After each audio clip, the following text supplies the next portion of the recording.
오늘은 제 51강 마귀의 공격, 혀라고 되어 있는데, 이제 방언입니다. 방언을 제가 말하는 겁니다. 예, 방언, 혼란, 그릇된 뜻, 감정.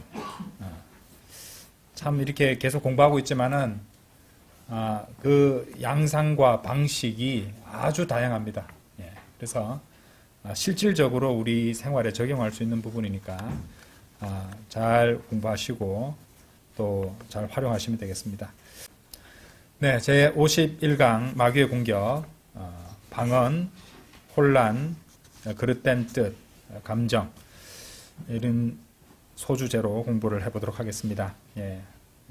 먼저 8번째죠. 앞에서 공부해 오던 그것을 계속 번호를 이어서 하도록 하겠습니다. 8번째는 방언입니다. 마귀는 방언을 이용합니다. 방언을 이제 무슨 구원받고 또 하나님의 능력을 받은 증거로 주장하는 사람들도 있습니다. 그래서 특히 이제 이 방언을 갖다 내세우고 자랑하는 사람들이 은사주의자들인데요.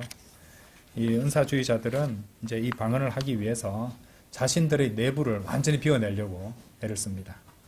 그렇게 해야지 이 악한 영들이 들어오기에 굉장히 쉬운 상태가 되기 때문이죠. 그래서 이제 그렇게 자신을 비워서 성령님이 아닌 다른 영들이 그 안에 들어가서 자신들이 방언을 할 수 있게 하려는 그런 의도로 그렇게 하는 겁니다. 근데 본인들은 그것이 성령의 역사라고 주장한다는 것이죠. 성령님이 들어와서 자기들에게 들어온 것을 갖다가 평상시에 우리가 하는 말과 다른 말을 함으로써 특별해지고 구분된다. 그것이 특별한 성령님의 역사다. 이렇게 주장한다는 것이죠. 전혀 성령의 역사가 아니라는 것을 아셔야 됩니다. 여러분들 요즘 K-팝이 굉장히 곽광을 받고 인기를 얻고 있습니다. 여러분들 이 K-팝 어떻게 노래가 만들어지는지 아십니까? 저는 우연한 기회에 인터뷰를 하는 걸 들은 적이 있는데요. 여러 사람이 그렇게 말하는 거예요. 이 사람들이 노래를 만들 때 가사를 쓰지 않은 상태에서 음을 먼저 만들어서 음에다가 뜻이 없는 말들을 담아서 막 흥얼거리듯이 부른대요. 그렇게 영감을 받은 대로 입에서 곡이 만들어지도록. 그래서 그 뜻이 없는 말들을 갖다가 넣어서 노래를 부르고 또 그것을 이제 해서 완성이 되면은 그것을 다시 가사로 메시지를 담은 가사로 바꾸는 작업을 한다고. 이렇게 최근에 굉장히 전 세계적으로 인기를 얻고 있는 어떤 젊은 뮤지션이 인터뷰를 하는 걸 본 적이 있습니다. 그래서 깜짝 놀랐어요. 그러니까 그것이 이제 지브리시라고 하는 건데 뜻이 없는 막 늘어놓는 말들이거든요. 근데 실제로 그것들이 이 은사주의 교회에서 이루어지고 있는 방언하고 닮아 있습니다. 자, 그리고 그 K-팝 같은 음악들을 갖다가 마귀가 이용하잖아요. 같은 원리라는 것이 제가 생각이 탁 드는 거예요. 보니까 그것이 완전히 어떤 영감을 받기 위해서 애를 쓰거든요. 이 사람들은. 그래서 그 영감이 있으면 한 번에 써진다. 뭐 이런 곡이 한 번에 써졌다. 도움을 받았다는 말입니다. 어떤 모종의 영에게. 공통점이 있다는 것입니다.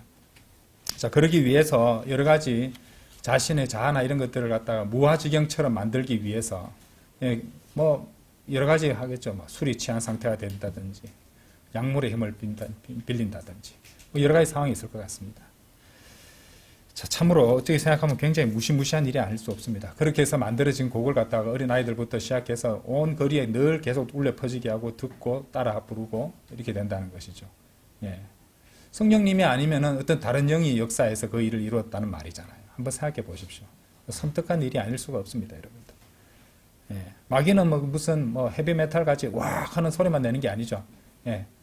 아주 좀 이렇게 고상하고 아주 상큼하게 들리는 그런 그것도 얼마든지 만들어낼 수 있다는 것입니다. 우리나라에 보통 이렇게 이제 자신을 비운다 하면 마음을 비운다라고 이렇게 말씀하시는 분들이 많잖아요. 마음을 비웠다. 우리 생활에서도 이런 말을 많이 씁니다.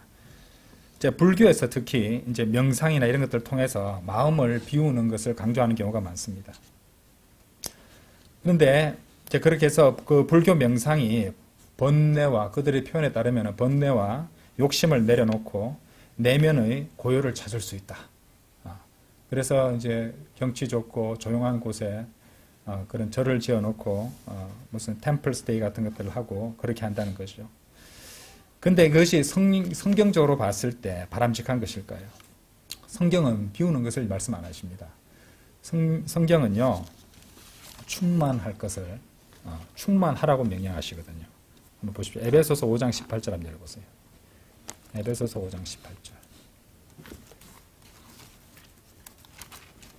그래서 요즘에는 세상이 너무도 복잡하고 일도 많고 스트레스도 많으니까 이것의 치유법으로 마음을 비우는 뭐 이런 식의 프로그램들을 갖다가 명상을 하고 요가를 하고 마음을 고요하게 만드는 이런 것들을 굉장히 강조 많이 하는데, 따지고 보면은 그것은 전혀 성령님과는 상관없는 그런 프로그램이라고 아셔야 됩니다. 18절 보십시오. 5장 18절. 그리고 술 취하지 말라. 그 안에는 과도함이 있으니 오직 성령으로 충만하라. 이렇게 말씀하십니다. 그렇죠? 네. 술 취하지 말라. 근데 왜 오직 성령으로 충만하라 말씀하시면서 술 취하는 것에 대해서 말할까요? 거기 이제 예수님의 제자들 가운데 일부가 이제 오순절 이제 성령님으로 충만해서 외국어인 방언을 하니까 이 사람들이 새 포도즙을 마시고 술 취했다 이렇게 조롱했거든요, 그죠? 예, 그러니까 성경을 보시면은 이렇게 술 취하는 것과 또 성령 충만한 것들이 서로 비교되는 그런 대목을 찾을 수가 있습니다. 예, 그러니까 구원받지 않고 지혜가 없는 사람들 보기에는 그 두 상태가 비슷하게 보일 수도 있다는 말입니다. 예, 우리가 담대하게 복음을 전하게 되고 성령 충만한 상태가 되어서 주님을 섬기고 하는 이런 부분들. 왜냐하면은 사람이 술이 취하게 되면 춥지도 않습니다. 그렇죠? 수치심도 없어져 버려요. 뭐 이런 것들하고 이렇게 비교되기도 하는데 이 말씀에 이제 술 취하지 말라. 그 안에는 과도함이 있으니 오직 성령으로 충만하라. 성경의 명령은 성령님으로 충만하라는 것입니다. 그래서 마음을 비우고 모든 번민을 내려놓는다. 이것은 마귀가 들어가기 굉장히 좋은 무방비한 상태가 되어버리는 것이죠. 왜냐하면 마귀에게 점유도 하는 것도 자신이 자기 선택으로 자유의지를 가지고 그만큼 내어줬기 때문에 그것을 차지할 수 있는 것이거든요. 이제 그것을 내어줬기 때문에 그런 것이니까 완전히 다 내어버리면요, 깨끗하게 정리해놓고 대문 활짝 열어놓고 들어오라는 거하고 똑같습니다. 예. 그것을 말하고 있다는 것이죠. 그렇게 마음을 비우고 자신을 비우면 성령님께서 역사해 주시겠습니까? 아니죠. 오히려 성령이 아닌 다른 영들에 의해서, 그러니까 마귀의 영에 점유당하는 것을 알아야 됩니다. 그래서 이제 어떤 영들이 어떤 사람의 마음을 채우고 있고 그것이 그 사람을 지배하고 인도해서 어떤 말을 하게 하거나 어떤 소리를 내게 한다면은 그것은 성령의 역사가 아니라 바로 마귀 들린 것입니다. 마귀에게 점유당한 것이라는 것이죠. 그렇죠? 이것이 은사주의 방언이 틀렸다는 첫 번째 이유입니다. 예. 그냥 봐도 우리가 할 수 있다는 것이죠. 예. 그러니까 전혀 성경적이지 않은, 그렇죠? 전혀 성경적이지 않은 과정을 통해서 성령의 역사를 주장하는 건데 성령님으로 충만해야 되는데 다른 영들에 의해서 가득 채워진 상태에서 비정상적이고 무질서한 일을 행하는 것이잖아요. 두 번째 이유는 제가 무질서하다고 말씀드렸는데 모두가 이렇게 모여가지고 모두 각기 이상한 소리들로 뭐 쉑쉑쉑쉑 거리고 뭐 샬라샬라 하고 뭐 이런 식으로 소리를 낸다면은 저는 실제로 방언을 하는 것을 본 적은 없습니다. 예, 그런 교회에 출석해 본 적도 없고 근데 유튜브에 자랑스럽게 방언하는 걸 올려놓은 걸 보고 충격받았습니다. 아, 뭐지? 제일 처음 보는 게 뭐지? 이게 뭐지? 이게 뭐 그래서 어쩌겠다는 건가? 그게 뭐지? 이런 생각이 자꾸 드는 거예요. 상식적으로 봤을 때. 전혀 질서도 없고 혼란스러운 상태. 당연히 그냥 상식적으로 봐도 하나님의 영의 역사가 아니라는 말입니다. 왜냐하면요. 고린도전서 한번 열어보십시오. 고린도전서 14장 한번 열어보십시오.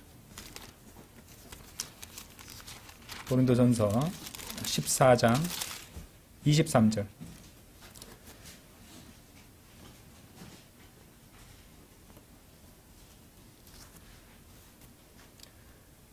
자, 그러므로 만일 교회 전체가 한 곳으로 함께 모여 모두 방언들로 말할 때 그 언어를 배우지 아니한 자들이나 믿지 아니한 자들이 들어온다면 그들은 너희가 미쳤다고 말하지 않겠느냐. 자, 이 방언이라는 것은 배울 수도 있는 외국어입니다. 외국어. 외국어 얘기하는 것이거든요. 예, 외국어입니다. 예, 알아들을 수 없는 말이 아닙니다. 무슨 천상의 언어로 이렇게 말하는 자들도 있는데 그건 말도 안 되는 소리입니다. 네. 33절 보세요.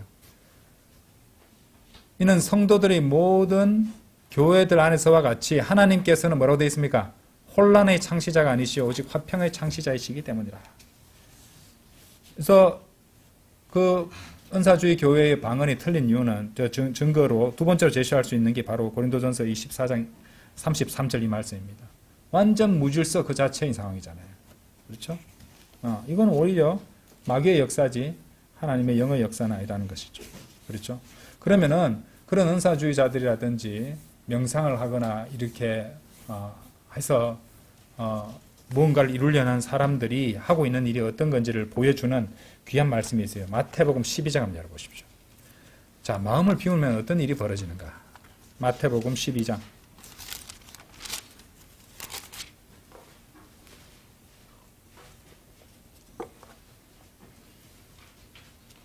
43절 보십시오. 불결한 영이 어떤 사람에게서 나오자 그가 마른 곳들을 두루 걸어다니며 쉼을 찾으나 전혀 발견하지 못하느니라. 이 불결한 영은 축축하고 습기가 많은 그런 곳을 좋아합니다. 사람이 수분이 많죠, 몸에. 44절 그가 말하기를 내가 나온 곳인 내 집 안으로 내가 되돌아가리라. 그러니까 사람의 몸을 뭐라고 표현하고 있습니까? 집이라고 표현하고 있습니다. 분명하죠, 그죠? 예. 영은 자기가 안에 그 들어가 있는 사람을 자신의 거처가 되는 그 사람을 집이라고 부르고 있네요. 예. 사람의 몸을 집이라고 부르는 것은 성경적입니다. 예. 근데 이 영도 그렇게 말하고 있죠. 예. 집 안으로 내가 되돌아가리라 하느니라. 그래야 그가 오면 그것이 비어 있고 마음을 다 비웠죠. 청소되어 있고 깔끔하게 청소되어 있습니다. 장식되어 있음을 그가 발견하느니라. 그때 그가 가서 자기보다 더 사악한 다른 7영을 자신 곁에 대동하나니 그들이 침입하여 거기에 거하느니라. 그리하여 그 사람의 마지막 상태가 처음 상태보다 악화되느니라. 바로 이처럼 이 사악한 세대에게도 그것이 이루어지리라. 자, 1차적으로 이 말씀은요, 이 이스라엘의 영적 상태와 관련된 말씀을 주신 것인데, 우리는 이제 영적인 적용으로 우리가 또 받을 수도 있는, 설명할 수도 있는 말씀입니다. 왜냐하면은, 고린도전서 6장 19절 한번 보십시오. 고린도전서 6장 19절. 고린도전서 6장 19절. 고린도전서 6장 19절.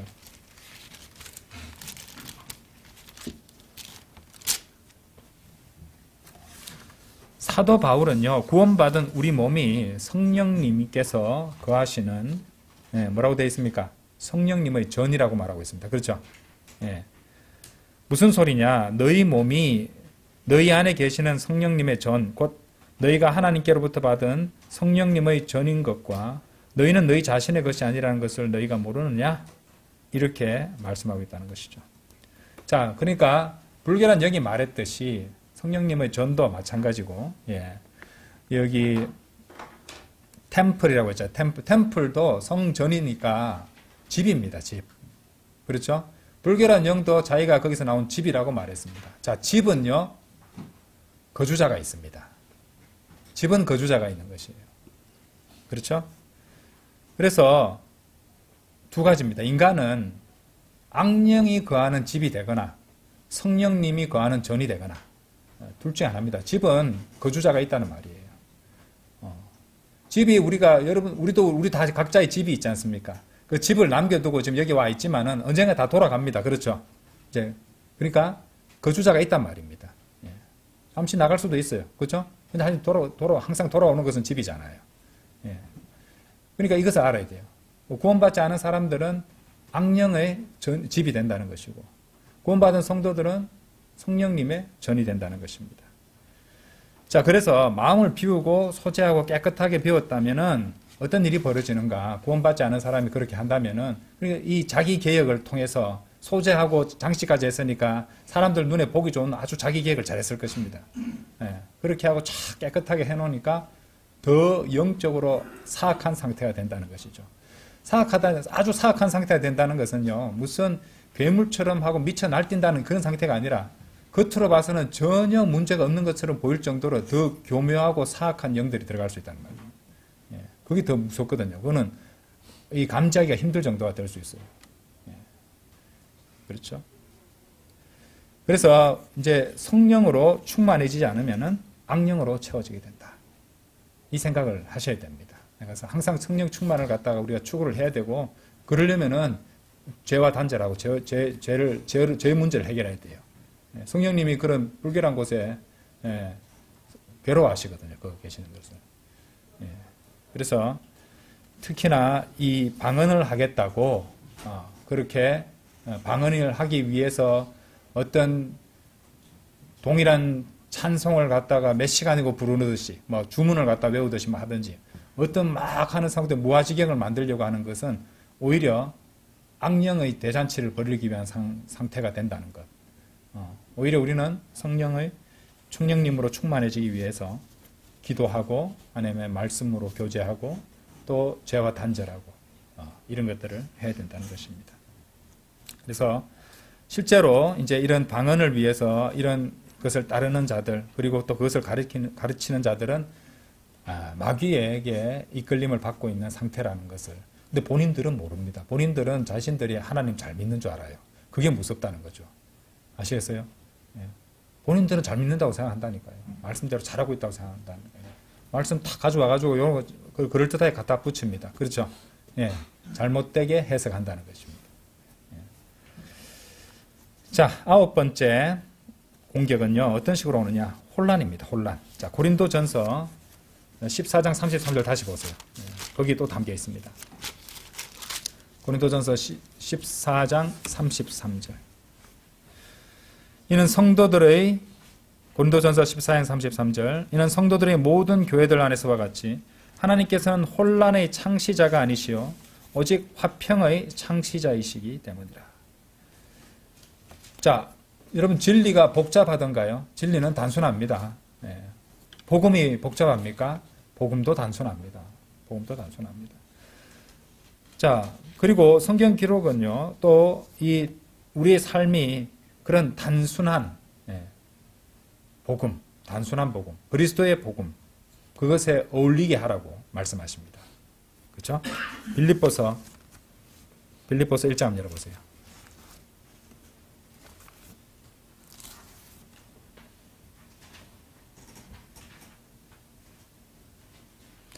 빌립보서 1장 27절 보세요. 다만 너희 생활 방식이 그리스도의 복음에 어울리게 하라.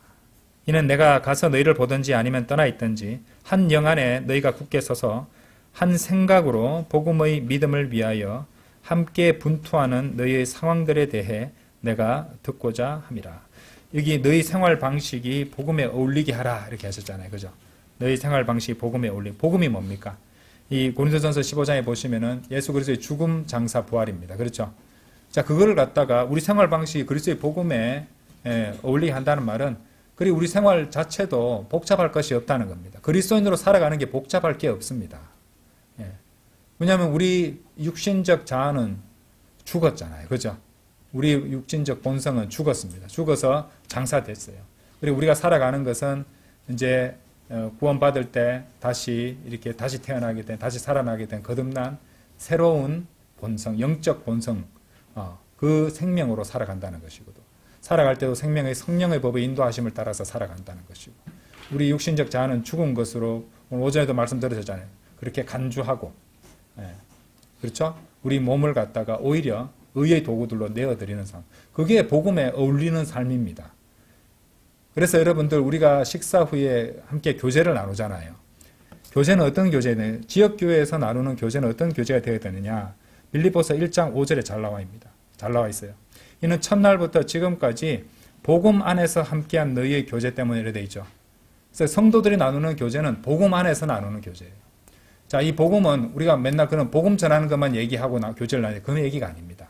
그것도 포함되겠지만은 우리 육신적 자아가 죽은 것으로 여기고, 그렇죠? 우리 새로운 생명으로 살아가는 그 삶을 갖다가 성도들과 함께 나누면서 서로를 세워주고, 또 비춰봄으로써 자신을 바로잡고 이런 겁니다. 이게 지역교회에서 나오는 복음 안에서 하는 교제입니다. 복음의 교제. 그렇죠? 그럼 복음의 교제를 하려면 어떻게 해야 돼요? 27절에 나오잖아요. 그렇죠? 예. 어디나 뭐 있습니까? 생활 방식이 그리스도의 복음에 어울리게. 그래서 성도들과 함께 그 간증을 나누고. 예. 이게 중심이 되는 겁니다. 무슨 말인지 아시겠죠? 예. 그래서 이런 단순한 복음만큼 우리 그리스도의 삶도 단순한 겁니다. 예. 선이 아니면 악인 겁니다. 그렇죠? 복잡한 건 없어요. 아닌 건 아닌 거죠. 자, 고린도후서 1장 12절도 한번 보세요. 고린도후서 1장 12절. 고린도후서 1장 12절.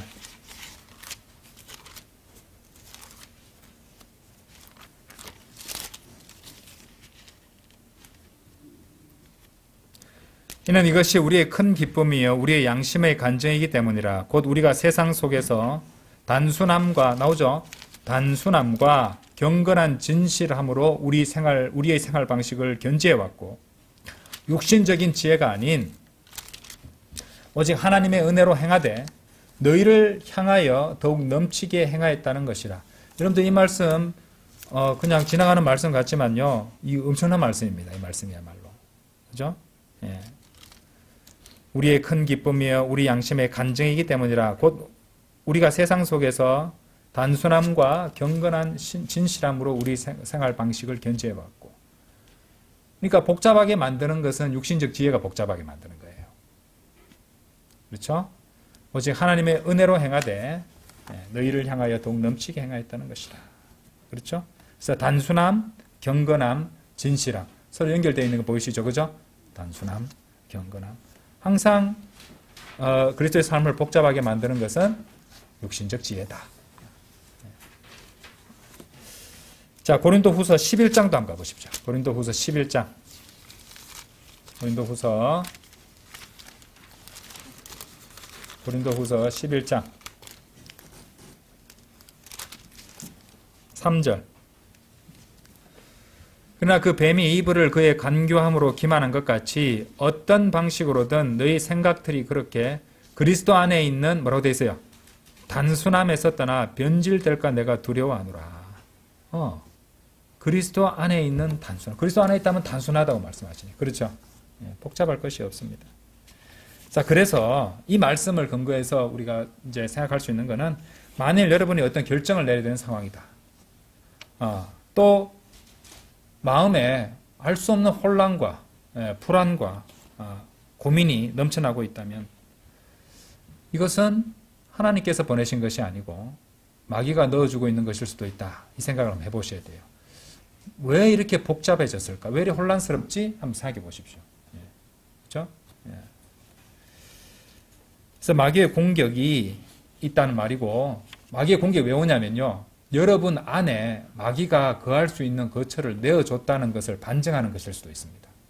그것도 한번 점검해 보셔야 된다는 거죠. 그러므로 여러분들은 그것을 확인하자마자 그것을 쫓아내야 돼요.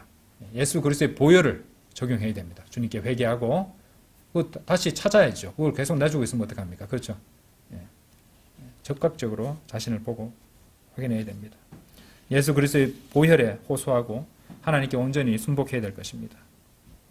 혼란의 상황, 이제 우리가 밖으로 확인할 수 있는 혼란의 상황이 또 있습니다. 뭔지 아십니까? 자, 서로 다른 하나님의 말씀이라 하면서 서로 다른 단어들을 담고 있는 이 많은 성경 역본들이 세상에 나와 있습니다. 그렇죠? 그것들이 스스로를 갖다 뭐라고 부를까요? 전부 다 각자 하나의 말씀이라고 부르고 있습니다. 지금. 그렇죠? 킹제임스 성경 그 안에서만 해도 여러 개 나와서 서로 대립되고 있는 상황도 있지 않습니까? 그런 상황이야말로 또 혼란스러운 상황이라고 할 수 있습니다. 다양한 교회들이 있죠. 그 교회들이 서로 다른 교리들을 따르고 있는데 또 서로 자신들이 맞다고 또 주장하는 상황도 있습니다. 성경이 아까 좀 전에 말했던 성경에서도 혼란스러운 상황이 있고 교리에서도 우리가 성경 공부하거나 이럴 때 보면은 이단 교리에 대해서 제가 막 언급을 중간중간에 드리잖아요. 그죠? 그것들이 그런 교리들도 그쪽에 가면 그것이 바른 것이 되어 있다는 거예요. 그러니까 혼란스럽지 않겠습니까? 그것도 혼란스러운 상황입니다. 자, 또는 사람들이 막 들고 일어나서 자기를 내세우는 자들이 일어나서 자신이 하나님께 선택됐고 하나님의 뜻을 따르고 있다고 주장하면서 하나님의 뜻을 분별하지 못하는 순진한 양들을 호도하는 경우도 있습니다. 그래서 서로가 다른 말들을 갖다가 막 뱉어내고 주장들을 늘어놓고 있다면 역시 그것은 혼란스러운 상황이 될 것입니다. 화평이나 하나님께 속한 것이 아니라는 것이죠. 그리고 경우에 따라서는요, 모두가 육신을 입고 아직 구속받지 않은 육신을 입고 있는 구원받은 죄인에 지나지 않으므로 바이블 빌리버도 그렇게 될 수 있어요. 너무 과신하지 않는 게 낫습니다. 자기 자신을 포함해서 말입니다. 그래서 이제 이렇게 해서 아주 신실하고 또 아직 어린 그런 양들을 갖다가 호도하고 고통을 주는 그런 자들은요, 나중에 참으로 큰 책망과 수치를 당하게 될 것입니다. 구원받았다면 말이죠. 자, 마귀가 사용하는 혼란은요, 또 개인적으로도 많이 작용할 수 있습니다. 여러분의 생각이 너무 혼란스러워서 어떻게 해야 되나, 무엇을 해야 될지 갈팡질팡하고 있다. 마귀가 그렇게 하고 있는 것일 수도 있습니다. 기도부터 하는 게 낫습니다. 주님, 제가 제 마음에 알 수 없는 혼란스러움, 불안감, 이것으로 제가 영향을 받으려고 하고 있습니다. 주님 도와주십시오. 저에게 깨우쳐 주십시오.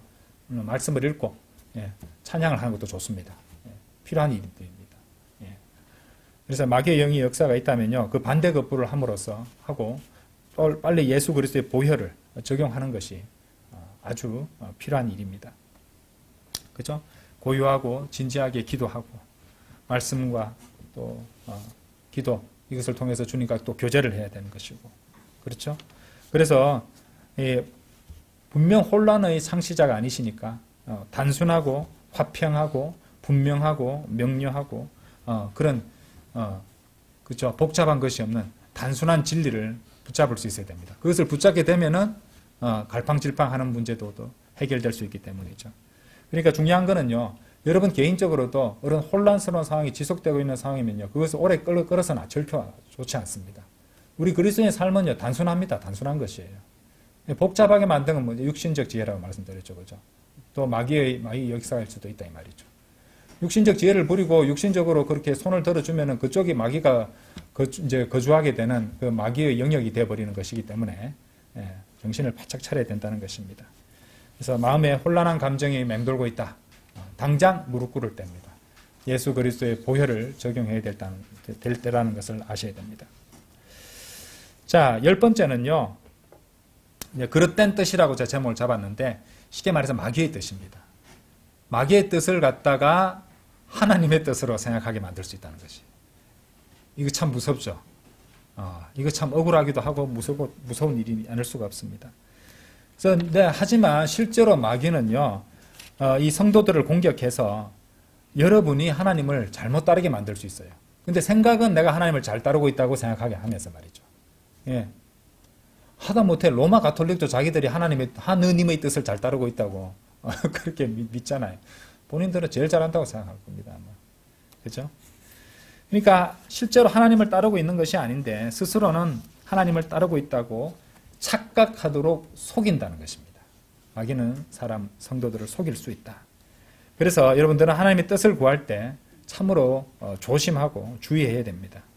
그리고 바른 판단을 내릴 수 있어야 되고, 여러분이 하고 있는 일이나 선택이 하나님께 속한 것인지를 잘 살펴야 되고, 그리고 또 성숙한 성도들과 함께 서로 교제 나누면서 조언도 구하는 것도 좋습니다. 필요합니다, 여러분들. 예. 혼자서 독불장군처럼 다 결정하는 거 아닙니다. 때로는 조언도 신실한 성도들, 성령 충만한 성도들과 함께 교제하면서 조언을 구할 수도 있어야 됩니다. 이거는 내가 내리는 결정이 또는 내가 내리는 내가 선택하는 것이 하나님의 뜻 안에 있는 것인지 점검을 하고 가야 된다는 것이죠. 누가 봐도 이것은 맞는 하나님의 뜻 안에 있는 것처럼 보이지만은 타이밍이 또 잘못될 수도 있습니다. 마귀는 또 타이밍도 그 시간대를 갖다가 그 적절한 때가 아닌 다른 때를 이제 하도록 속일 수도 있거든요. 그러니까 정신을 바짝 차리세요. 이거는 좋은 일인데 뭐 하나님한테 물어볼 필요 있나? 그렇지 않습니다. 제가 말씀드렸잖아요. 마귀는 여러분이 복음을 전해야 되는 시간에 성경 공부하게 할 수 있습니다. 그 시간대에 하나님께서 원하시는 것이 복음 전파하는 일인데 다른 선한 일을 하게 만들 수 있다 이 말입니다. 예. 그러면은 마귀는 자신의 이 목적을 달성한 것이에요. 아시겠죠? 자, 디모데후서 2장 한번 열어보십시오. 디모데후서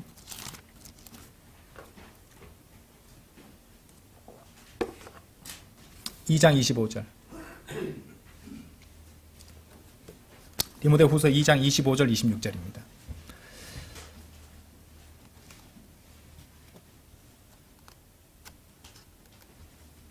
스스로를 반대하는 자들을 온유함으로 알려주어야 하느니라. 자, 반대하는 자들한테 온유함으로 알려주기 힘들 때가 많습니다. 마음속에 막, 아니 이 자들이. 근데 온유함으로 알려주라고 다 이유가 있습니다. 혹시라도 하나님께서 그들에게 진리를 인정함에 이르는 회개를 주실까 하며. 그들도 회개할 수 있기 때문에 그렇습니다. 그죠? 근데 감정적인 싸움이 되면은 그들이 회개할 수 있는 마지막 기회까지도 내가 날려버리는 꼴이 될 수 있으니 주님께서 우리에게 책임을 물으실 것입니다. 26절 잘 보세요. 마귀에 의하여 마귀의 뜻대로 포로 잡힌 자들이 마귀의 올무로부터 자신들을 회복하게 하려 함이라. 그러니까 마귀가 있고 마귀의 뜻이 있고 마귀의 뜻대로 이제 포로 잡도록 사용하는 마귀의 올무가 있다는 것입니다. 그렇죠? 마귀가 있고 마귀의 뜻이 있고 마귀의 올무가 있다는 것입니다. 이 점을 갖다 우리가 한번 생각해 봐야 된다는 것이죠. 그래서 26절 이 말씀 보면은 마귀의 뜻대로 포로 잡힌 자들은 마귀의 올무에 걸려 있는 상황이다. 마귀의 올무에 걸려 있는 사람은 자신은 하나님을 섬기고 있다고 바르게 살고 있다고 생각하지만 사실은 하나님의 뜻과는 상관없이 그릇된 뜻, 마귀의 뜻대로 놀아나고 있다는 그런 상황이 될 수 있다는 것입니다. 우리가 그 점을 생각해 볼 수 있다는 것이죠. 그래서 이 26절 말씀은요, 마귀의 공격에 대한 또 귀한 진리들을 많이 담고 있는 말씀이에요. 자, 우리가 여기서 알 수 있는 것은 마귀의 뜻대로 포로 잡을 수 있단 말이잖아요. 마귀의 올무가 있고 마귀가 있고. 그래서 마귀는 사람을 공격하기 위해서 우리 다 아는 얘기고 예전에 공부를 했습니다. 하나님께로부터 허가를 받아올 수 있어요. 사람을 공격하기 위해서. 그렇죠? 욥기 1장 9절에서 11절에 그 내용이 나옵니다. 다른 예도 하나 볼까요? 욥기는 우리가 많이 봤으니까 열왕기상 한번 보십시오. 열왕기상. 하나님께 허락받는 장면이 나옵니다.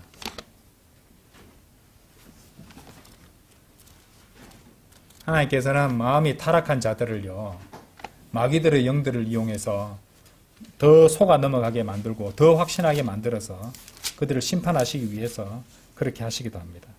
22장 열왕기상 22장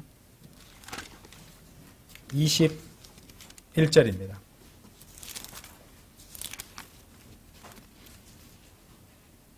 21절, 22절 볼게요. 그런즉 어떤 영이 앞으로 나와 주 앞에 서서 말씀드리기를 제가 그를 설득하겠나이다 하였나이다.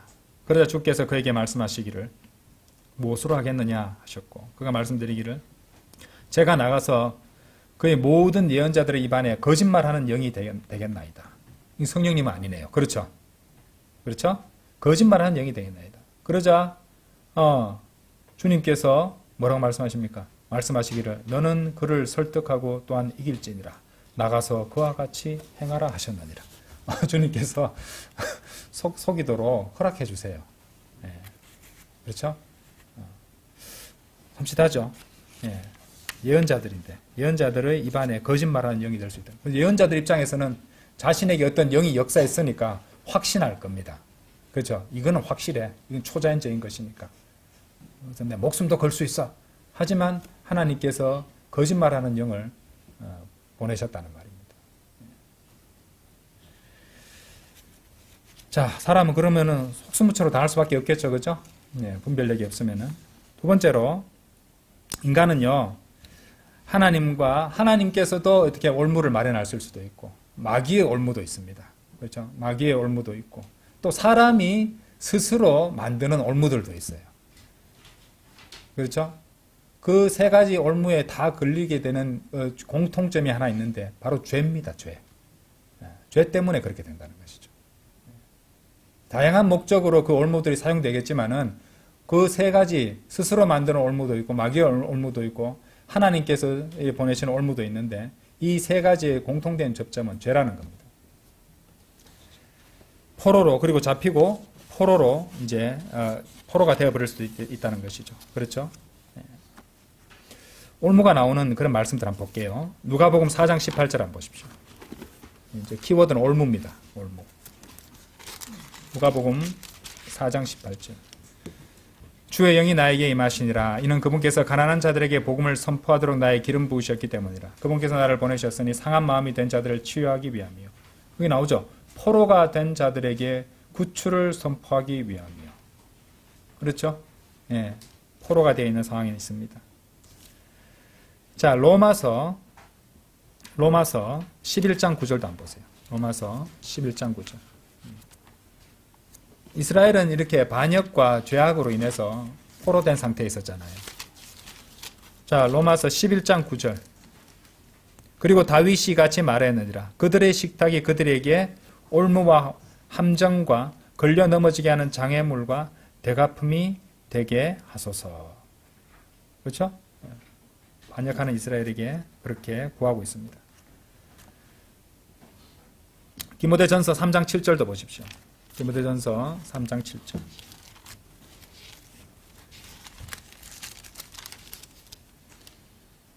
이뿐만 아니라 그는 외부인들에게서도 좋은 평판을 받아야 하느니라. 이는 그가 비방과 마귀의 올무에 빠지지 않게 하려 함이라. 그렇죠. 간증도 중요합니다. 그렇죠. 간증도 중요합니다.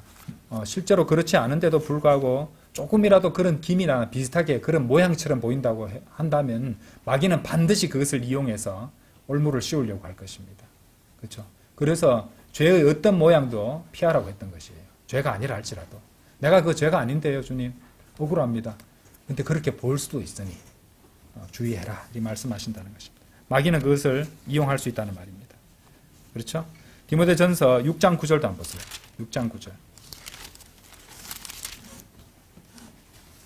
그러나 부유하게 되고자 바라는 자들은 시험과 올무에 빠지고 어리석고 해로운 많은 정욕들에 빠지나니 그것들은 사람들을 멸망과 파멸 속에 잠기게 하느니라. 예, 돈을 사랑하는 마음, 부유하게 되려는 마음, 반드시 시험과 올무에 빠질 수밖에 없습니다. 예.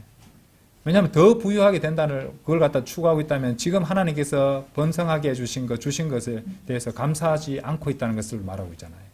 예. 그러니까 계속 그 욕심을 채우려고 한다는 것이죠. 그렇죠? 그래서 사람들을 멸망과 파멸 속에 잠기게 하느니라. 한번 보세요. 그냥 넉넉해지고 부유해지면 마냥 좋을 것 같고 행복해질 것 같지만 실제로는 어떻게 되는지를 설명해 주고 계시는 겁니다. 물론 부자분들을 갖다가 나쁘게 얘기하는 건 아닙니다. 네. 네. 주님께 감사하면서 거기 J.C. 페니 같은 분들은요, 미국의 백화점 재벌인데요, 계속 11조를 하면서 주님께 감사했던 사람이에요. 이분은. 나중에 자기 수입의 90%까지. 우리는 보통 10% 미니멈으로 해가 보통 드리잖아요. 그런데 그분은 계속하고 하나님께 번성해 주시니까 사실 수입의 90%를 갖다가 주님께 드렸다고 하잖아요. 그런 부자들도 있습니다. 네. 여기서 부유한 거는 부자라고 다 나쁜 거 아니죠. 네. 공산주의나 부자들이 무슨 착취하고 있고 뭐 악한 청산해야 될 문제거리로 막 그런 식으로 말하는 거지만 우리는 그렇게 생각하지 않죠. 자, 그래서 우리가 알아야 된다는 것은요, 이제 어쨌든 자신이 스스로 만드는 올무고 또는 무엇이 어떤 방해물이든 마귀가 어떤 올무든 하나님께서 허락하시는 올무든 간에 죄와 연관이 되어 있다고 말씀을 드렸습니다. 그래서 이 추수의 법칙을 항상 기억하는 것이 우리에게 합당합니다. 갈라디아서 6장 7절 말씀 한번 보세요. 갈라디아서 6장 7절 말씀. 속지 말라. 하나님께서는 농락당하지 아니하시느니라. 농락당하지 아니하는 이 말이 무슨 말이냐면요, 잘못된 것을 뿌려놓고 선한 것을, 좋은 것을 거둘 생각을 하지 말라는 말입니다. 그렇죠? 빠져나갈 수 없어요. 이는 사람이 무엇을 뿌리든지 그것 또한 거둘 것이기 때문이라 말씀하십니다. 그렇죠? 그래서 이 말씀 8절도 보세요. 8절. 이는 자신의 육신에 뿌리는 자는 육신으로부터 썩는 것을 거두기 때문이라. 그러나 성령께 뿌리는 자는 성령께로부터 영원한 생명을 거두리라. 여러분들 이 갈라디아서 6장 7절 하면요, 굉장히 막 무서워하고 겁부터 내시는 경우가 많은데 아닙니다. 이거는 50%는요 굉장히 좋은 확실한 약속입니다. 그 뒷부분을 보세요. 맨날 저기 앞에 이제 육신에 뿌리는 자는 육신으로부터 썩는 것을 거두기 때문이라. 요것만 보고 이러면 참 큰일 나겠네 하면서 그렇지 마시고 그 뒷부분에 집중하세요. 성령께 뿌리는 자는 성령께로부터 영원한 생명을 거두리라. 그러니까 우리가 성령께 뿌려오고 있고 뿌린다면 반드시 그걸 거둔다는 거예요. 낙심할 필요 없습니다, 여러분들. 아시겠어요? 네. 다 하나님께서 정하신 때가 있습니다. 그렇죠? 네, 정하신 때가 있습니다. 왜냐하면 9절 보세요. 만일 우리가 기신하지 아니하면 뭐라고 되어 있어요? 적합한 시기에 우리가 거둘 것이기 때문에 그랬잖아요. 그럼 내가 열심히 주님께 성령께 뿌려왔는데 왜 저 열매가 없습니까? 너는 구절을 읽지 않았구나. 아직 적합한 시기가 아니란다. 네가 생각하는 시기가 적합한 시기가 아닐 수도 있다는 생각 해보지 않았니? 네. 하나님께서 보시기에 적합한 시기는 따로 있을 수 있다 이 말이죠. 그렇죠? 네. 자, 어쨌든 아까도 말씀드렸지만은 마귀가 인간을 잡기 위한 올무를 두실 수도 있고 하나님께서 필요에 따라서 사용하시는 또 잡히기 위한 올무를 또 주실 수도 있다는 것입니다. 구원받지 않은 인간이든 구원받은 성도든 간에 말입니다. 그리고 디모데전서 아까 6장 9절에 봤잖아요. 부유하게 되고자 바라는 자들, 그 어떤 탐욕이나 욕심을 뒤쫓는 자들은 스스로 올무를 만드는 것이에요. 자, 이 세 가지 공통점은 죄였습니다. 죄. 그렇죠? 육신에 심는 그런 육신에 뿌리는 자가 된다는 것이죠. 자, 이런 것들을 잘 알고 우리가 어떻게 해야 될 것인가? 여러분 답이 딱 나옵니다. 그러면 그렇죠? 자, 어쨌든 이 디모데후서 2장 26절 말씀처럼 또 마귀는 지금 이제 제가 몇 가지를 설명드리고 있잖아요. 그 디모데후서 2장 26절에 대한 담겨 있는 진리들을 갖다가 좀 소개해드리고 있는 겁니다. 그 다음으로 우리가 볼 수 있는 것은 디모데후서 2장 26절 말씀처럼 이제 마귀의 뜻이 뭐냐? 마귀의 뜻이 뭐라는 걸 알 수 있습니까? 인간을 포로로 삼는 거예요. 올무로 잡아서 포로 삼는 것을 원합니다. 그래서 마귀는 항상 이 인간을 갖다가 사로잡을 어떤 이유와 또 근거를 찾아내려 할 것이고 실제로 찾아낼 수 있다는 겁니다. 그렇죠? 우리 중에 죄 안 짓는 사람이 있습니까? 없습니다. 우리 모두는 죄를 갖다가 뭐 대놓고 짓지는 않겠지만은 어쩔 수 없이 죄와 완전히 단절하고 살기는 너무 힘듭니다. 그죠? 겉으로 잘 드러나지 않는 은밀한 죄들도 얼마나 많습니까? 있다는 것이에요. 그런데 아무리 우리가 잘 숨기고 은밀하게 한다 할지만 마귀는 그것을 찾아낼 수 있다. 이 생각을 해야 됩니다. 우리 대적은 내가 요 정도까지는 치고 못 들어오겠지라고 하는 그런 부분도 비집고 들어올 수 있다는 걸 생각하셔야 돼요. 방어를 하실 때. 이거는 모를 거야. 이건 마귀라도 모를 거야. 마귀는 항상 우리에 대해서 대적해서 고소하는 자인데 그거 못 찾겠어요. 밥 먹고 하는 일이 그건데 밥은 안 먹습니까? 어쨌든 그러니까 절대로 그런 것들을 방심하고 하나님 앞에서 숨기거나 속이려고 하는 그런 생각을 해서는 안 됩니다. 그렇죠? 그리고 이런 올무에 잡히는 일은요, 여러분 아셔야 되는 게 뭐냐면 갑자기 닥칩니다. 갑자기. 전도서 9장 12절 한번 보십시오. 전도서 9장 12절.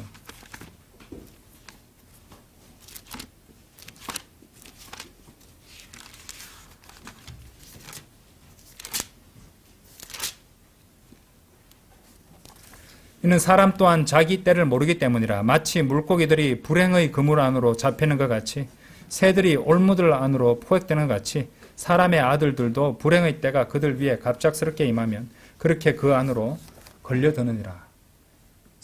그러니까 그러므로 절대로 스스로 올무를 초래하거나 마귀에게 틈을 보여서 마귀가 올무를 통해서 우리를 포로로 사로잡으려고 하거나 이런 계기를 주지 않는 것이 낫습니다. 예상치 못했을 때 갑자기 당해버릴 수 있다는 것이죠. 그렇죠? 그 끔찍한 일이 아닙니까, 여러분들? 새가 그물에 잡히는 거나, 그렇죠? 물고기가 불행의 그물에 잡힌다는 거. 너무 갑작스럽게 일어난다는 것이죠. 예. 잠언 24장 22절에서도 이제 21절부터 보시면은 나의 아들아 너는 주와 왕을 두려워하라. 그리고 쉽게 바꾸는 경향이 있는 자들과 상관하지 말라. 이는 그들의 재난이 갑작스럽게 일어날 것이기 때문이라. 예. 그렇죠? 예. 이 죄인들의 재난도 갑작스럽게 일어난다는 것이죠. 자, 그 다음에 우리가 또 알 수 있는 것은요.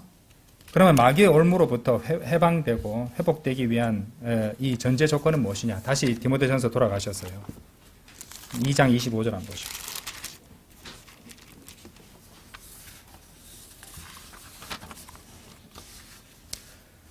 자, 마귀의 뜻은 이제 지금 이렇게 계속 열거하면서 이렇게 지금 흐름을 잊으실까봐 제가 다시 복습해 드리면은 마귀가 우리를 공격할 때 마귀의 뜻으로 우리를 공격한다 그랬죠. 마귀의 뜻은 우리를 포로로 잡는 걸 목표로 합니다.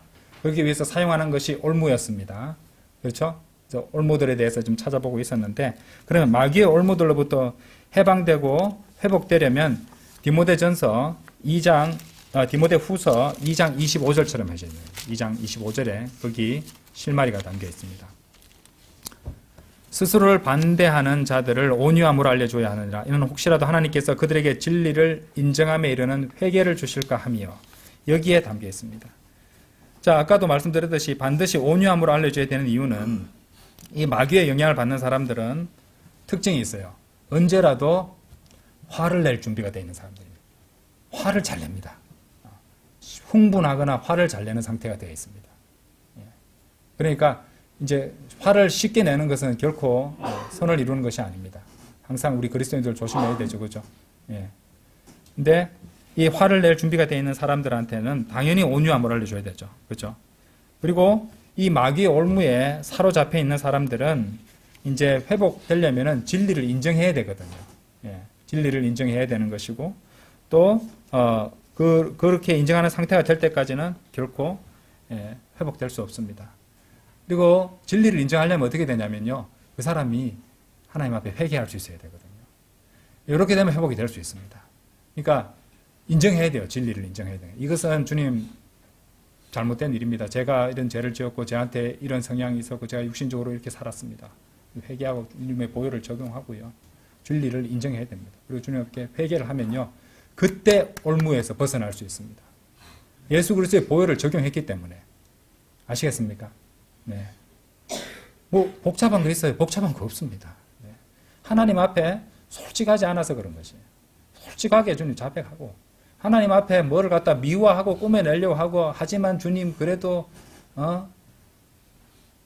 직장생활 하다 보면 이런 일이 생길 수 있어요. 주님 뭐 하고 아니면 뭐 제 마음 제가 요즘 겪었던 일들을 잘 모르셔서 그래요. 주님도 제 입장 한번 대보세요. 이런저런 하면서 미화시키고 자기 합리화시키는 부분들이 있으면은 그만큼 진리를 인정하지 않는 거잖아요. 예. 그런 걸 한번 생각해 보실 필요가 있습니다.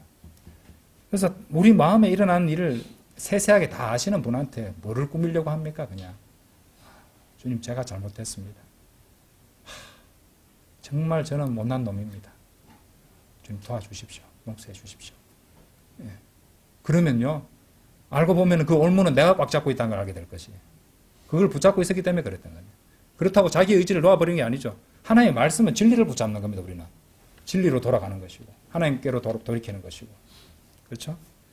그러니까 그리스도의 삶은 생각보다 단순하다는 걸 또 아셔야 됩니다. 그렇죠? 자, 회개의 마음은 언제 얻을 수 있는가? 예. 하나님의 말씀을 자발적으로 받아들일 수 있어야 됩니다. 하나님의 말씀을 안 읽는다. 그게 한번 생각해 보세요. 왜냐하면 하나님의 말씀 읽으면 읽을수록 불편하다. 그래서 안 좋은 기억이 있으니까 좀 읽기도 싫고 하는 것도 모르겠습니다. 그런 사람이 있는지는 모르겠지만.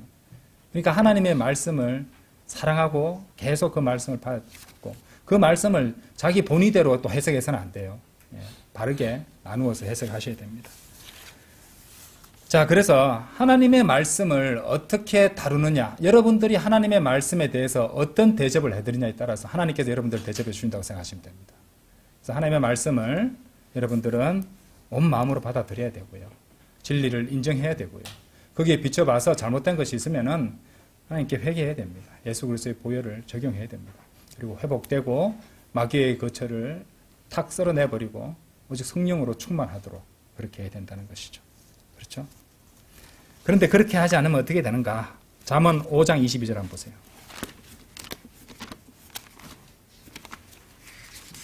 잠언 5장 22절.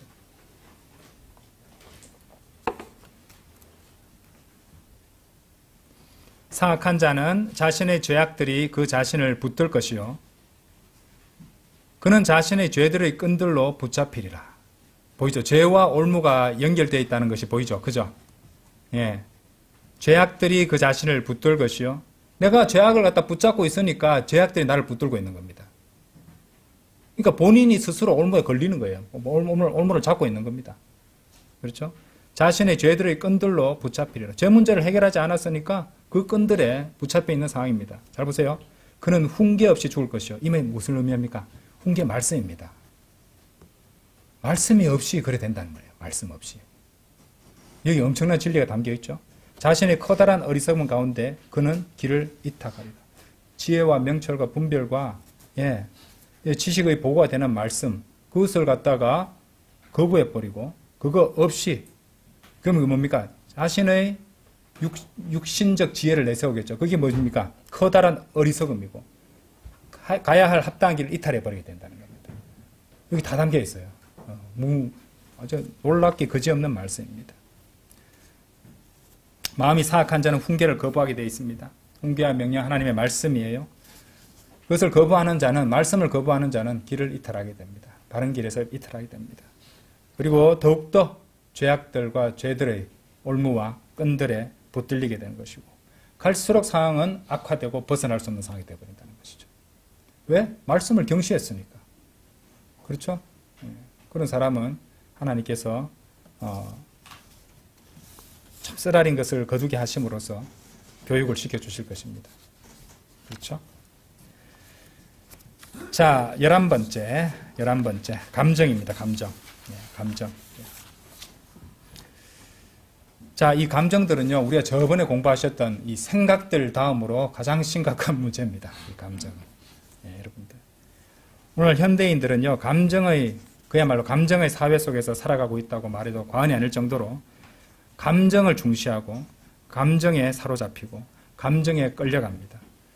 그렇죠? 참으로 위험한 상황에 빠져들 수 있는 그런 상황입니다. 그러니까, 어떤 법에도 죄를 성립하느냐, 안 하느냐, 이것도 그 피해자가 어떻게 느꼈느냐에 근거를 두는 시대에 살고 있습니다. 일종의 성희롱이나 성추행 같은 것도 그렇게 기준을 삼는 것을 본 적이 있습니다. 그래서 그거 당연히 그렇게 할 되는 건 안 되는 게 좋죠. 그건 무조건 아예 그런 일이 생기지 않도록 하는 게 맞습니다. 하지만 그것을 이렇게 분석해 보면은 결국에는 감정이 그 기준에 돼가지고 법을 집행하겠다, 죄의 유무를 판단하겠다, 이런 사고 방식이 인정받는 시대에 살고 있다는 겁니다. 그만큼 감정을 갖다가 중시하는 시대에 살고 있다는 것이죠. 이런 감정으로 인한 위험한 상황에 빠지고 싶은 사람 아무도 없을 것입니다. 자, 요한복음 13장 2절 보세요. 자, 우리 성경 평소에 생각 별로 안 해보셨던 부분일 수 있는데 저하고 같이 좀 심층적으로 공부하겠습니다. 요한복음 13장 2절 한번 보십시오.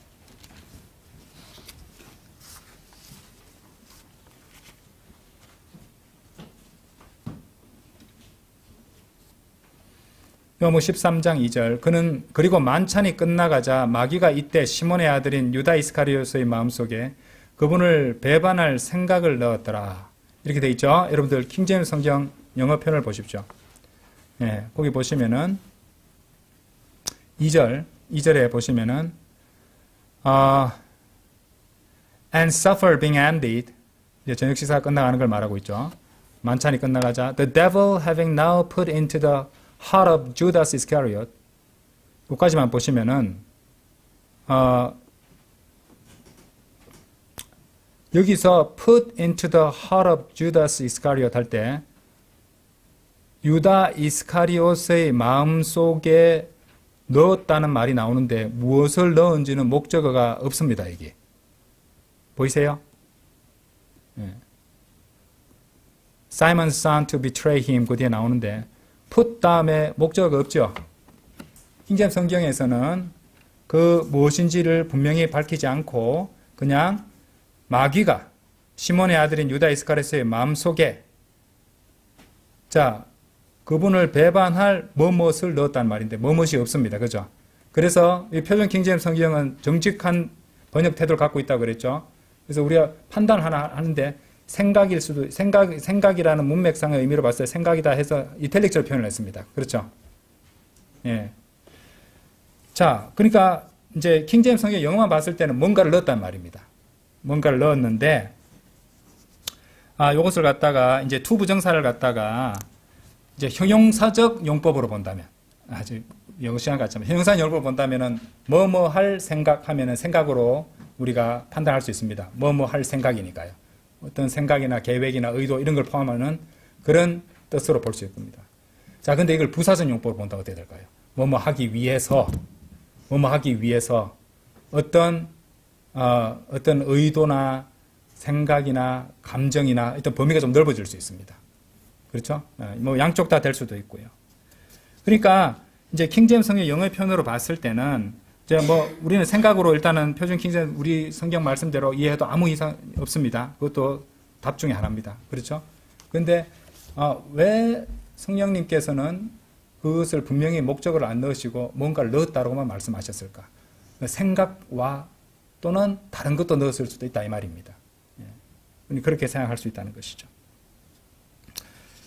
그래서 어떤 감정이라고 이 부분에 있어서 넣었던 것이 어떤 감정이라고 봐도 무리는 없습니다. 왜냐하면은 많은 경우에 있어서 우리가 어떤 생각을 하게 되는 것은 어떤 감정이 발동한 결과이기도 하거든요. 예. 그래서 저는 이 생각은 생각인데 감정과 연관된 생각으로 저는 이해를 합니다. 읽을 때. 예. 그렇죠? 저는 그렇게 생각합니다. 그래서 이 부분을 한번 생각해보면 왜 성령님께서는 목적어를 정확하게 안 하시고 그냥 넣었다는 말만 하셨을까? 이 부분이 조금 저한테는 아주 독특하게 보였다는 겁니다. 그렇죠? 자, 어쨌든 우리는 생각, 감정 다 포함될 수 있다고 봅니다. 그래서 감정에 의해서 어떤 구체적인 마음의 생각들이 생겨나는 것은 우리 누구나 이해할 수 있습니다. 자, 그래서 여기서 우리가 눈여겨봐야 되는 부분은 마귀는 유다 이스카리ot의 마음에 무언가를 넣었다는 거예요. 자, 그럼 여기서 우리 배울 수 있는 건 뭡니까? 사람의 마음에 마귀는 무언가를 넣을 수 있다. 그렇죠? 사람의 마음에 마귀는 뭔가를 넣을 수 있다. 생각을 넣을 수도 있고 감정을 넣을 수도 있다는 것이죠. 그렇죠? 예. 생각이든 특정한 감정이든 무언가를 심어 넣을 수 있다는 사실입니다. 그런데 자, 마음속 그러면 저기서 성경 기록들로 비교할 때 선생님 제가 어떤 키워드를 가지고 성경 기록들을 찾았잖아요. 그죠? 그럼 여기서 키워드를 뭘로 잡냐면요. 마음속에라는 말과 마귀라는 키워드가 나와 있는 문맥을 또 찾아보는 겁니다. 찾아볼게요. 야고보서 3장 한번 열어보세요. 야고보서 3장.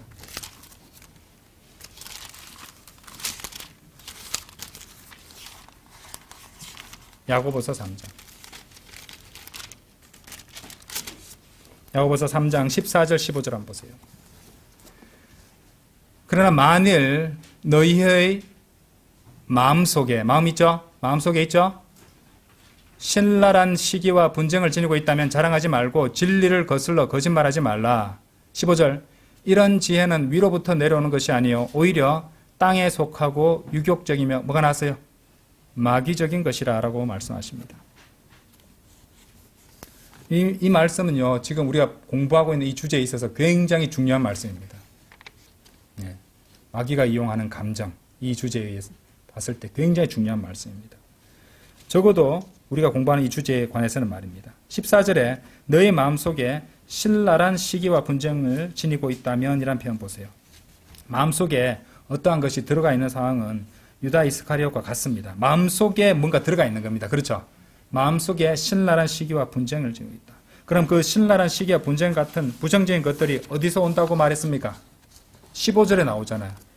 이런 지혜는 위로부터 내려오는 것이 아니요 오히려 땅에 속하고 유격적인 마귀적인 것이라. 아까 육신적 지혜가 단순한 것을, 그리스도인의 단순한 진리를 복잡하게 만든다 그랬죠. 근데 그 육신적 지혜와 뭐가 연결되어 있습니까? 마귀적인 지혜하고 연결되어 있다 이 말입니다. 다 연결되죠 지금. 네, 놀랍습니다. 네. 땅에 속하고 유격적이며 마귀적인 것. 무엇이 우리를 유격적으로 만듭니까? 세상의 여러 가지 텔레비전 프로그램이라든지 유튜브라든지 영상들이라든지 그런 것들 우리의 시간과 집중과 눈과 귀를 내어주는 이 세상적 것들이 우리를 그렇게 만들 수 있습니다. 정말입니다. 가장 긴 동영상이 뭐라고요? 쇼츠입니다. 가장 짧은데 다 연결되어 있어서 2시간도 갈 수 있습니다. 그렇죠? 놀라운 장치를 만들어 놨어요. 세상에서 가장 긴 동영상은 가장 짧은 쇼츠였다. 너무 섬찟하기 그지없습니다. 그렇죠? 또한 여러분들이 대화를 나누고 시간을 보내는 동료들, 직장 동료들 될 수 있죠. 친구들, 그런 인간관계에서도 그런 것들이 영향을 받을 수 있습니다. 생겨날 수 있습니다. 여러분이 사귀고 시간을 함께 보내는 사람들을 통해서 영향을 받을 수 있다는 말입니다. 그리고 그 모든 것들에 대해서 하나님의 말씀, 성경 기록이 책망하신다면 사람들은 자신을 정당화시키기에 급급할 것이에요. 그렇죠? 그렇기 때문에 마귀가 그런 것들 모두를 사용해서 이제 아시겠죠? 음악이든 아까 음악 제가 말씀드린 K-팝 음악 말씀드렸잖아요. 어떤 드라마든 TV 프로그램이든 동영상이든 이런 것들 뒤에 하나님이 계십니까? 아니죠. 한번 생각해 보세요. 매스미디어를 누가 쥐고 흔들고 있겠어요? 그게 공중의 전파들로 계속 주고받고 전달해 놨잖아요. 누가 있겠어요? 누가 그걸 사용하겠어요? 그물로서 잡으려고 하죠. 그 재난에 갑자기 그물에 잡힌다 그랬잖아요. 넷이 그물입니다, 여러분들. 넷이 그물이에요. 학생들 잘 들어요. 내가 좋아하는 것들이 뭔지 한번 생각해 보라고요. 제일 끝에, 제일 위에 누가 앉아서 음흉한 미소를 짓고 있을지 한번 생각해 보십시오. 그렇죠? 자, 그렇기 때문에 마귀는 그런 것들 모두를 사용해서 지금 공부로 다시 돌아옵니다. 여러분들의 감정을 조작하고 선동하고 만들어낼 수 있습니다. 적합하고 자연스러우고 합당한 감정이 아닌 것을 모조해낼 수도 있습니다. 연속극 보고 우시잖아요. 왜 우세요? 여러분 상황이 아닌데 모조된 감정이잖아요. 맞죠? 나는 그런 거 봐도 전혀 영향 안 받아요. 광고를 보고 저 물건 조합원에 샀으면은 광고에 의해서 지배당해서 물건을 산 겁니다, 여러분들. 그거 간단한 예만 들어도 증명할 수 있습니다. 그렇죠? 그렇기 때문에 마귀는 그 감정, 생각 연결되어 있습니다. 이 감정과 생각을 갖다가 우리한테 어떤 생각을 넣어줄 수 있다. 그래서 유다 이스카리옷을 예수님을 배반해서 팔아넘기도록 했잖아요. 그 엄청난 일을 하게 만들었잖아요. 그렇죠? 유다 이스카리옷도 사람이었어요. 그렇죠? 있을 때 파멜의 아들이지만은 똑같은 우리가 성경을 지닌 사람이었어요. 생각을 넣었다니까요, 마귀가. 자, 그래서 항상 마귀가 그 모든 것들을 사용해서 여러분 마음속에 생각도 넣을 수 있고 감정도 넣을 수 있고 계기도 넣을 수 있고 어떤 강박도 넣을 수 있고 뭐든지 넣을 수 있단 말입니다. 그래서 저는 성령님께서 굳이 그걸 갖다가 단어를 표시 안 하고 그냥 put into만 넣었다고, 뭔가 넣었다. 다 그런 것들을 넣을 수 있다는 상태예요. 왜? 문을 열어놓잖아요. 문을 열어놓으면 들어오죠. 그렇죠? 오늘 배웠던 주제들 다 연결되고 있죠, 지금 이게. 열어놓잖아요. 그러니까 그런 일이 일어난다는 것입니다.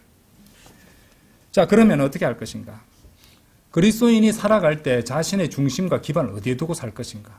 근데 세상 사람들은 어디에 두고 삽니까? 아니, 죄가 성립하느냐 안 하느냐를 갖다가 인간의 감정에 바탕을 두고 하는 시대에 살고 있잖아요. 그죠? 그럼 세상 사람들이 무엇에 기반을 두고 살고 있다는 거예요? 감정 베이스로 하고 있다는 거예요. 감정 베이스로.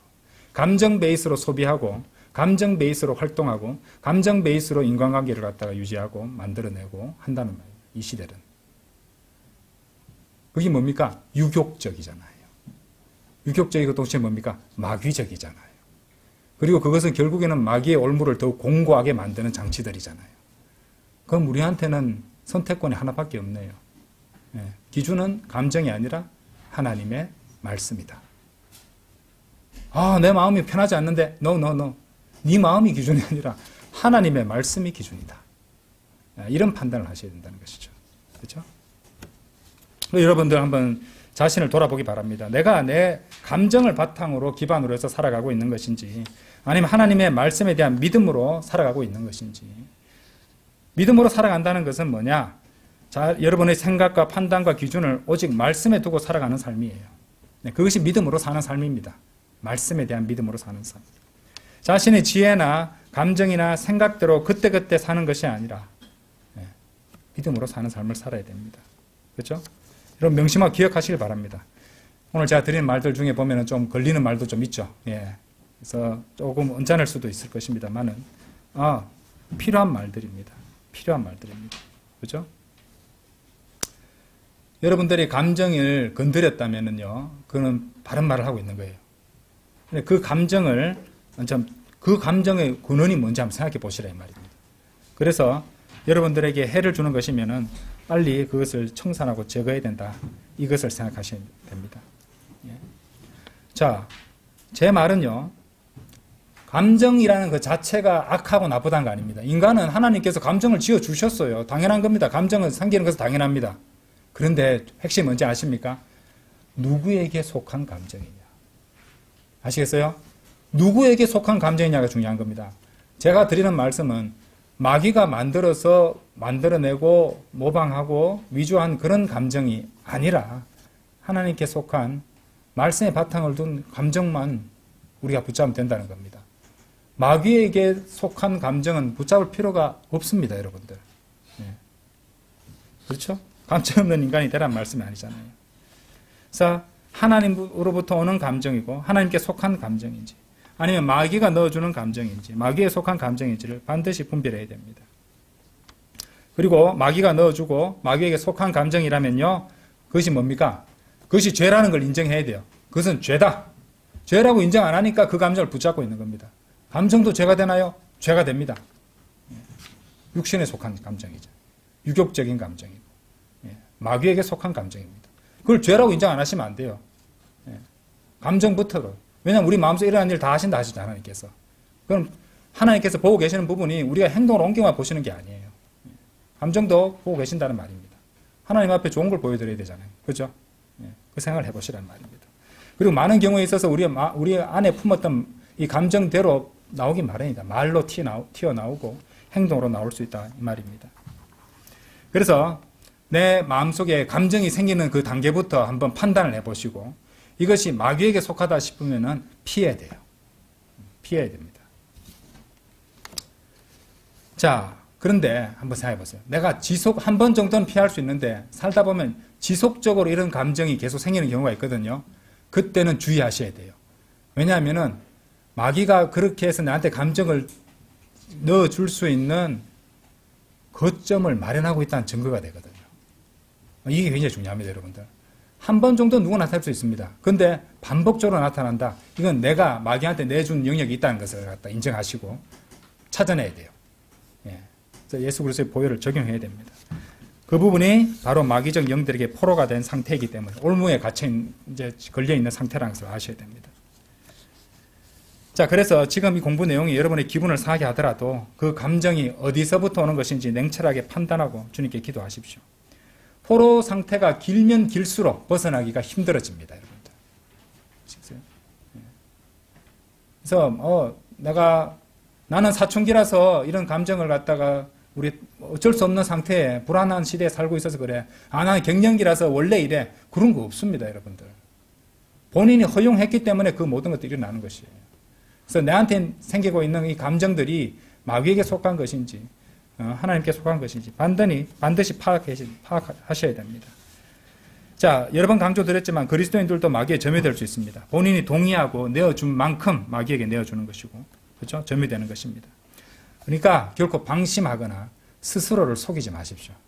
스스로를 속이지 마십시오. 감히 하나님을 내가 어떻게 속여? 스스로를 속이면 하나님도 속이려 할 수 있습니다. 아시겠어요? 그러니까 그거는 하나님을 속이려 하는 것인데도 불구하고 본인은 그것이 하나님을 속이려 한다는 것인지를 모르게 되는 끔찍한 상황이 되는 겁니다. 그 전에 자기를 속여버리면 돼요. 마귀는 스스로를 속이게 만들고 그것의 신념대로 그릇된 뜻에 따라 살게 만들 것이고, 그것은 하나님 앞에서 감히 하나님을 속이려고 하는 짓이 될 것입니다. 그러니까 자기 자신을 속이면 절대 안 된다는 것이죠. 자, 지금 이런 진리들을 갖다 말씀드리면은 막 싫어하거나 뭐 이렇게 관심 없는 분들이 있는데 위험한 상태가 될 수밖에 없습니다. 그것을 부인하고 거부하는 사람일수록 또 그 사람은 영적 전쟁이라든지 마귀의 공격에 무지하고 무관심한 사람이 많다는 것이죠. 여러분들, 점유라는 말은요, 마귀가 그 사람을 꼭 잡고 있다는 거예요.